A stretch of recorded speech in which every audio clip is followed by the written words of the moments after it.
दिल्ली में आयोजित बीजेपी कार्य समिति की बैठक में पीएम की नसीहत के बाद वीडी शर्मा ने भी इशारों में नरोत्तम मिश्रा को नसीहत दी। वीडी शर्मा ने फिल्मों पर बयानबाजी की बजाय सकारात्मक राजनीति करने के लिए कहा है।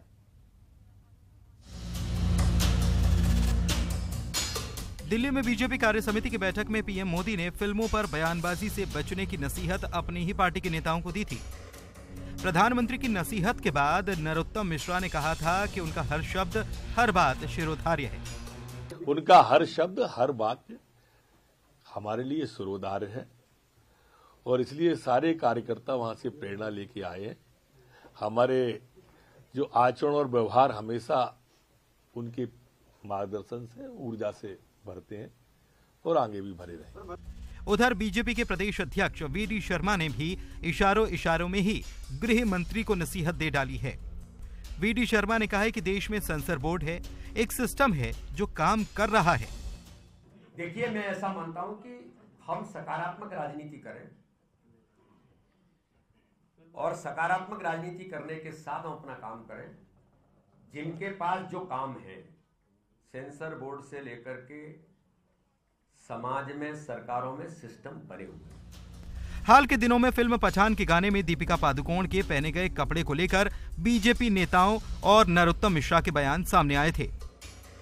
बयान में सनातन धर्म के अपमान की बात कही गई थी और तब सेंसर बोर्ड की भूमिका पर भी सवाल उठने लगे थे।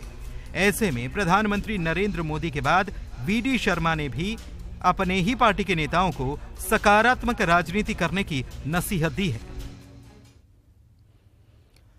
मध्य प्रदेश में अब नदियों की साफ सफाई पर सियासत तेज हो चुकी है। कांग्रेस ने एक वीडियो जारी किया है और प्रदेश की बीजेपी सरकार पर निशाना साधा है। कांग्रेस का कहना है कि नर्मदा, क्षिप्रा, ताप्ती, मंदाकिनी नदी के लिए कमलनाथ सरकार ने योजना तैयार कर रखी थी और ट्रस्ट बनाकर नदियों के संरक्षण पर काम चल रहा था। कांग्रेस का यह भी आरोप है कि मौजूदा सरकार ने कांग्रेस की इस योजना को ठंडे बस्ते में ही डाल दिया। उधर कमलनाथ के आरोप पर नरोत्तम मिश्रा पलटवार कर रहे हैं। पवित्र नदियों को जीवित इकाई मानने वाले कमलनाथ की भावना केवल कागजों तक सीमित नहीं थी, बल्कि उन्होंने प्रदेश की इन पवित्र नदियों को संवारने के लिए नर्मदा, क्षिप्रा, ताप्ती और मंदाकिनी नदियों के ट्रस्ट भी बनाए थे। दुर्भाग्य प्रदेश का रहा कि ये 15 महीने योजना ही बनाते रहे, इनने कुछ किया नहीं और अब ये ट्वीट कर रहे हैं। अब ये सिर्फ ट्वीट ही कर रहे हैं और इनके चक्कर में पूरी कांग्रेस बैठी बैठी घरों पर ट्वीट कर रही है और यही कारण है कि युवक कांग्रेस के अध्यक्ष को बर्खास्त करना पड़े कई पदाधिकारी, क्योंकि सभी ट्वीट पे आ गए हैं, जनता के बीच कोई है ही नहीं। तो युवक कांग्रेस की जो बात कर रहे थे नरोत्तम मिश्रा, उसी से जुड़ी खबर। कांग्रेस में निष्कासन पर घमासान मच गया है। युवक कांग्रेस यानी यूथ कांग्रेस जो है, इसके 23 पदाधिकारियों का निष्कासन किया गया था। विक्रांत भूरिया जो हैं, उन्होंने ये निष्कासन की कार्रवाई की थी और निष्कासन पर अब पदाधिकारियों ने मोर्चा खोल दिया है। प्रदेश अध्यक्ष विक्रांत भूरिया के खिलाफ ही यह मोर्चा खोल दिया है। उनका यह कहना है कि बगैर नोटिस के उनको निष्कासित कर दिया गया और इस मामले की शिकायत कमलनाथ से भी की गई है। यूथ कांग्रेस कार्यकारिणी की बैठक से पहले घमासान छिड़ गया है प्रदेश में। 17 जनवरी को यूथ कांग्रेस में 23 पदाधिकारियों पर निष्कासन की कार्रवाई हुई थी। विक्रांत भूरिया ने यह कार्रवाई की थी। सक्रियता नहीं होने की वजह से यह कार्रवाई की गई थी और बाकियों को भी अल्टीमेटम दिया गया था, लेकिन अब निष्कासित पदाधिकारियों ने ही मोर्चा खोल दिया है और कहा है कि शिकायत करेंगे। कमलनाथ से शिकायत उन्होंने कर दी है। प्रदेश अध्यक्ष के खिलाफ उन्होंने मोर्चा खोल दिया। विधानसभा में 308 पोलिंगों पे अपनी पूरी टीम का भी गठन किया है।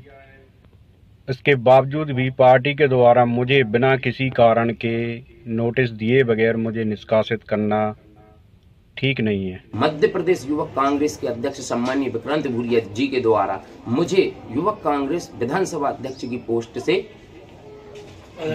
अलग कर दिया गया है। ऐसी परिस्थितियों में ये बिना उचित कारण नोटिस दिए बगैर इनके द्वारा मुझे अलग कर दिया गया है। ऐसी परिस्थितियों को देखते हुए मैंने कमलनाथ जी से भी शिकायत की है और मैं राष्ट्रीय प्रभारी जी से भी शिकायत करने जा रहा हूं कल।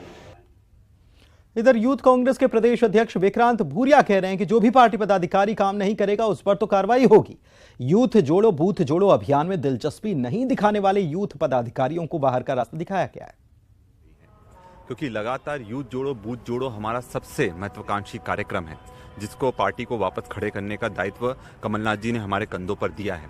और हम किसी भी कीमत पर ये सरकार को बनाने में जो योगदान कर सकते हैं हम करेंगे। कमलनाथ जी को मुख्यमंत्री जो बनाना है, और जो लोग लगातार लंबे समय से एक्टिव नहीं रहे, जो प्रभारियों की तरफ से, क्योंकि हमारे मध्य प्रदेश में 5 प्रभारी हैं जो आईवाईसी की तरफ से, इंडियन यूथ कांग्रेस के तरफ से हैं, उनके अनुशंसा के आधार पर, और जो व्यक्तिगत 2 साल से हम देख रहे हैं कि लगातार जहां से बिल्कुल रिस्पांस नहीं आ रहा है, उन लोगों पर निश्चित तौर पर कार्रवाई हुई है और ये कार्रवाई बिल्कुल सही है। भिंड में नेता प्रतिपक्ष डॉक्टर गोविंद सिंह ने भ्रष्टाचार का खुलासा करने वाली कक्षा 8 की लड़की की पढ़ाई का पूरा खर्च उठाने का ऐलान कर दिया है। दरअसल नेता प्रतिपक्ष अपनी लाहौर विधानसभा के गांव में जनसंपर्क करने के लिए गए। उस दौरान लड़की ने रोते रोते तहसील में अपना जन्म प्रमाण पत्र बनवाने के लिए 200 रुपए की रिश्वत देने की बात बताई। लड़की की माने तो उसके घर की आर्थिक स्थिति अच्छी नहीं है और पिता मजदूरी करते हैं और वो आगे पढ़ना चाहती है, लेकिन आर्थिक तंगी की वजह से पढ़ाई में दिक्कत आ रही। इसी दौरान तहसील से जन्म प्रमाण पत्र बनवाने के लिए जब उससे 500 रुपए की रिश्वत मांगी गई तो किसी तरह उसने मजदूरी कर 300 रुपए कमाए और 200 की रिश्वत देकर जन्म प्रमाण पत्र बनवाया। लड़की की बातें सुनकर नेता प्रतिपक्ष डॉक्टर गोविंद सिंह ने तुरंत अपनी जेब से 500 रुपए निकाल कर दिए और पढ़ाई के लिए 20,000 रुपए की आर्थिक सहायता देने का ऐलान किया।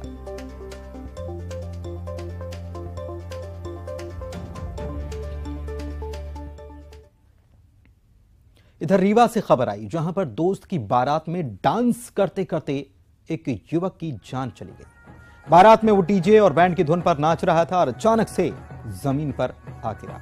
उसकी तस्वीरें भी सामने आई हैं, आप देख सकते हैं। ये डांस करने के दौरान ही युवक अचानक से गिर पड़ता है, उसकी मौत हो जाती है। उसे अस्पताल ले जाया गया था, लेकिन यहां डॉक्टर्स ने उसे मृत घोषित कर दिया। हार्ट अटैक आने की आशंका जताई गई है। उत्तर प्रदेश के कानपुर से ये बारात आई थी। लड़की रीवा की रहने वाली है। शादी में शामिल होने के लिए दूल्हे का दोस्त भी कानपुर से साथ आया।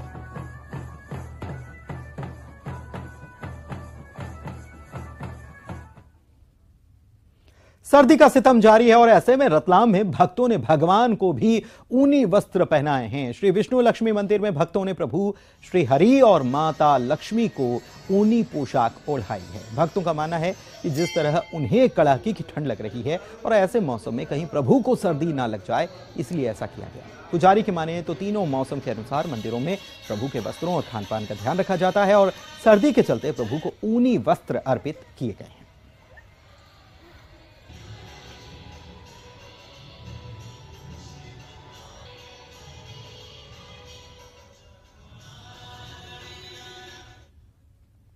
नर्मदापुरम के सतपुड़ा टाइगर रिजर्व में शावकों की मस्ती देखकर सैलानियों की खुशी का कोई ठिकाना नहीं रहा। टाइगर रिजर्व ने अपने ऑफिशियल सोशल मीडिया अकाउंट पर मढ़ई क्षेत्र का एक वीडियो शेयर किया है, जिसमें 2 शावक खेलते हुए नजर आ रहे हैं। 57 सेकंड का यह वीडियो मन को सुकून देने वाला है। प्रबंधन के मुताबिक दोनों शावक भाई बहन हैं और अक्सर मढ़ई क्षेत्र में रास्ते पर और पेड़ों के आसपास उछल कूद करते हुए नजर भी आ जाते हैं।